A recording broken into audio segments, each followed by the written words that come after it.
तभी अचानक एक ठंडी हवा के झोंके के साथ माहौल में अजीब सा भारीपन आ गया।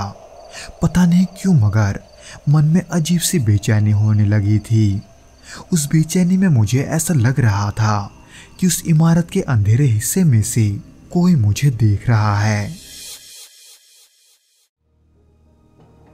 दोस्तों, आज के भौतिक घटना के एपिसोड को हम राकेश जी के पॉइंट ऑफ व्यू से सुनेंगे, जिनके साथ ये घटना वास्तव में घटा था।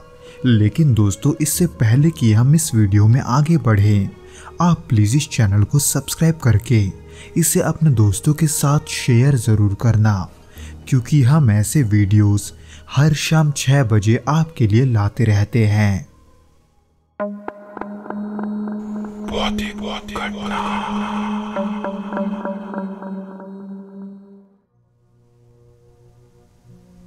पुणे के हड़पसर इलाके में मौजूद एक अधूरी इमारत की बात शहर में काफी चर्चित थी। उस इमारत का काम करीब 10 साल पहले शुरू हुआ था, लेकिन किसी कारण के वजह से ये कभी पूरा नहीं हुआ। जब जब इसे पूरा करने की कोशिश की जाती, तब अजीब घटनाएं शुरू हो जाती थी। मजदूर काम छोड़कर भाग जाते और मालिकों को नुकसान उठाना पड़ता था। इस वजह से कई सालों से वो इमारत वीरान पड़ी थी। ये साल 2015 की बात है। मैं तब एक सिक्योरिटी एजेंसी में काम करता था और उस वक्त मुझे इस इमारत के नाइट वॉचमैन का काम मिला था। वैसे तो मैं इससे पहले भी कई जगह नाइट शिफ्ट में काम कर चुका था, लेकिन इस इमारत में काम करना इतना मुश्किल और डरावना होगा ये मैंने नहीं सोचा था। रात के वक्त वो इमारत किसी बड़ी परछाई की तरह दिखती थी। चारों ओर खामोशी, और उस खामोशी में पेड़ों की सरसराहट अक्सर मुझे बेचैन कर देती थी। असल में ये सब उस दिन से शुरू हुआ जब मुझे वहाँ काम करते हुए हफ्ते भर हो चुके थे। उस वक्त मैं अपने छोटे से कैबिन में बैठा था जो उस इमारत के पास ही बनी हुई थी। तभी अचानक एक ठंडी हवा के झोंके के साथ माहौल में अजीब सा भारीपन आ गया। पता नहीं क्यों मगर मन में अजीब सी बेचैनी होने लगी थी। उस बेचैनी में मुझे ऐसा लग रहा था कि उस इमारत के अंधेरे हिस्से में से कोई मुझे देख रहा है। इसलिए मैं बार बार अपनी टॉर्च लेकर इमारत की ओर देखे जा रहा था, पर ऐसा कई बार करने के बाद भी मुझे तसल्ली नहीं मिल रही थी। उसी दौरान आधी रात के करीब मैंने एक हल्की सी आहट सुनी। लगा जैसे कोई सीढ़ियों पर चढ़ रहा है, जिसे सुनकर मैं तुरंत सीढ़ियों की ओर भागा, क्योंकि मुझे डर था कि वो शायद कोई चोर या घुसपैठिया होगा। इसलिए मैं अपने हाथ में टॉर्च लेकर उस आवाज़ का पीछा करने लगा। जब मैं तीसरे मंजिल तक पहुंचा, वो आवाज़ अचानक बंद हो गया। पर जब मैं उस घुसपैठियों को पकड़ने गया, तब वहाँ मुझे कोई नहीं मिला। तीसरा मंजिल खाली था। पर फिर भी ये सोचकर कि वो ऊपर हो सकता है, मैं उसे चौथे और आखिरी मंजिल में देखने गया, पर वहां भी कोई नहीं था।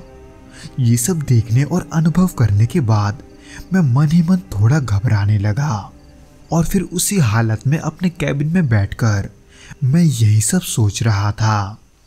पर ठीक उसके कुछ देर के बाद ही मुझे कैबिन के पास हल्के कदमों की आवाज़ सुनाई दी। पर जब मैंने बाहर झांककर देखा तो वहाँ ऐसा कोई नहीं था जो चलने के बाद वो आवाज़ कर सके, जो कि अजीब और डरावना तो था ही, लेकिन उससे भी अजीब तो तब हुआ जब ये सब मेरे साथ तकरीबन हर रोज़ होने लगा। पहले घटना के कुछ ही दिनों के बाद ये सब मेरे साथ दोबारा हुआ। अचानक मुझे इमारत के अंदर से हल्की हल्की रोशनी दिखाई दी, पर कैसे, ये देखने के लिए मैं डरते हुए उस ओर बढ़ने लगा। पर वहाँ का अंदर का नज़ारा देखते ही मेरी सांसें थम गई, क्योंकि वहाँ के एक अधूरे कमरे के दीवारों पर किसी ने अजीब तरह की लकीरें खींच रखी थी। ऐसा लग रहा था कि वो किसी के पंजों के निशान हो। तभी मुझे अपने पीछे से हल्की हवा का एक झोंका महसूस हुआ, और मुझे ऐसे लगा जैसे कोई मेरे कान में कुछ बोल रहा है। हालांकि वो सब मुझे समझ में नहीं आ रहा था, पर उसके कुछ दिनों के बाद मुझे वो आवाज फिर से सुनाई दी। हालांकि जब मैंने टॉर्च जलाकर उस दिशा में देखा जहां से वो आवाज आ रहा था, तो वहां एक परछाई से बैठी हुई थी।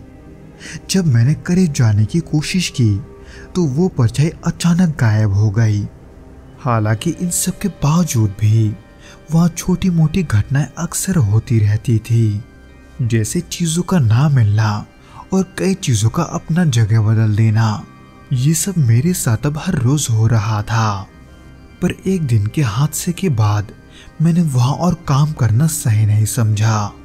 दरअसल बात ये थी कि मैं शाम के वक्त राउंड पर निकला था और जब मैं इमारत से होकर वापस आ रहा था तब मुझे अचानक ऐसा महसूस हुआ जैसे कोई मेरे पीछे खड़ा है। पर इससे पहले कि मैं उसे वहम समझता, अचानक उसने मुझे वहां से धक्का दिया। हालांकि वो ऊंचाई काफी ज्यादा नहीं थी, इसलिए मुझे ज्यादा चोट नहीं आया। पर उस घटना के बाद से मैंने वहां रहना ठीक नहीं समझा, इसलिए मैंने जितनी जल्दी हो सके उस जगह को छोड़ दिया।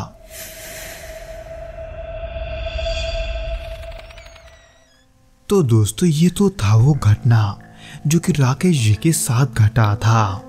उम्मीद करता हूं कि आपको यह पसंद आया होगा, और अगर आया हो तो प्लीज इस वीडियो को लाइक करके इसे अपने दोस्तों के साथ शेयर जरूर करना और हमें कमेंट करके ये जरूर बताना कि आपको ये वीडियो कैसा लगा।